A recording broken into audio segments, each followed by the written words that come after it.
In Paris, Vincent and Sophie, a struggling married couple, run a failing butcher shop. Their few customers grow impatient watching Vincent strangely massage the meat. One day, a group of vegan activists attacks their shop, throwing paint, breaking objects, and defacing their walls with graffiti.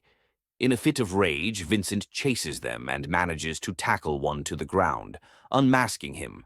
But before he can do anything, the activist's friends return, kicking Vincent in the stomach before escaping. Later, the couple visits their wealthy butcher friends, Stephanie and Mark.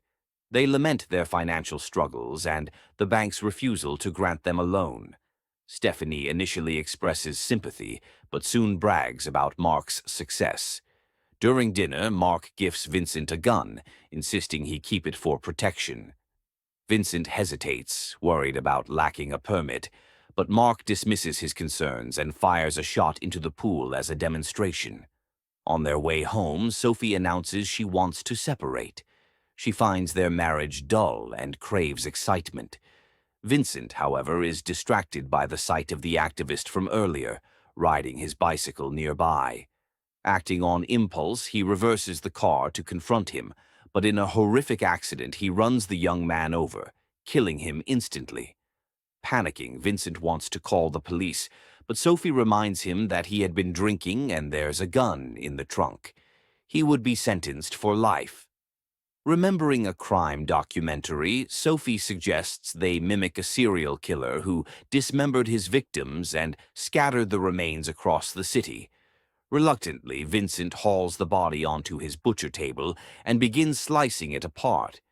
As he works, an ear falls to the ground. Their dog gobbles it up immediately and barks for more.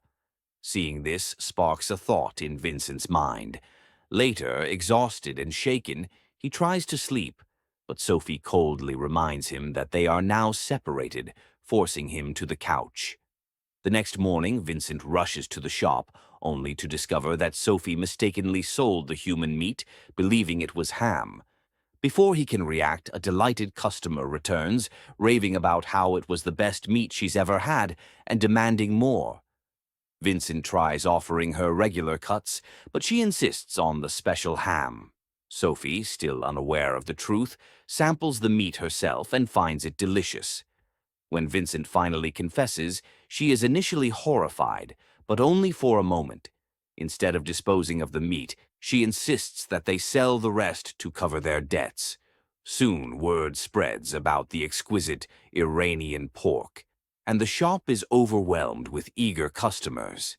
Even Officer Entomac stops by, unknowingly purchasing human meat. That night, Vincent finally tries it himself. To his horror, he enjoys it. Seeing an opportunity, Sophie suggests they start killing people to sustain their newfound success. Vincent laughs it off, but Sophie is serious. This could save their shop. Their first targeted victim is a hefty cook from a vegan restaurant. Vincent follows him home but panics when the man screams. He flees, ashamed of his hesitation. Sophie scolds him for his cowardice and devises a new plan based on techniques she learned from crime documentaries. Masquerading as vegan activists, they infiltrate a protest group and befriend three extremists planning an attack on a meat plant, one that belongs to Mark. Sophie feigns concern and stays behind as a lookout while Vincent participates in the vandalism. He enjoys the destruction and even urinates on Mark's framed photo. Afterward, Sophie berates him for betraying their friends, but Vincent argues that big meat businesses like Mark's are a bigger threat than vegans. Their killings resume. Sophie seduces a flirty waiter, leading him to their home under the guise of an affair. Just as he strips down, Vincent, enraged, bludgeons him to death. When their daughter Chloe unexpectedly arrives, they scramble to hide the body behind the couch. She reveals her boyfriend Lucas dumped her for being a butcher's daughter, assuming she could never truly be vegan. Vincent and Sophie, desperate to get rid of her, encourage her to fight for Lucas.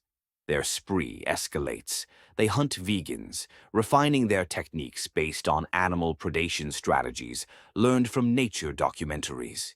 Vincent learns to stalk prey like a leopard and strangle like a snake.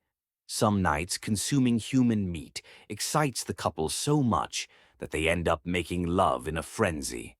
Their success catches Mark and Stephanie's attention. Invited for dinner, they unwittingly feast on human meat until Mark finds a pacemaker inside his steak. Suspicious, he demands answers, but Vincent covers up by claiming it's a livestock tracking chip. When Mark insults their small shop again, Vincent snaps, tackling him into the pool and biting his ear off before spitting it out in disgust.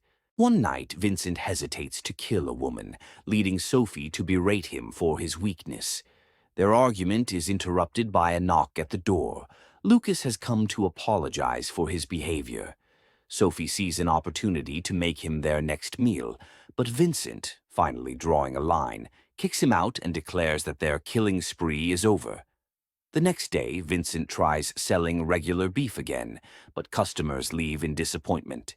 Sophie calls him a coward. Furious, he storms out. That evening, vegan activists capture Sophie, tying her up in a butcher's fridge, ready to treat her the way she treated animals. Vincent returns home to find the dog barking at their van. With Sophie's fate hanging in the balance, Vincent realizes that for all the blood they've shed, the tables have finally turned.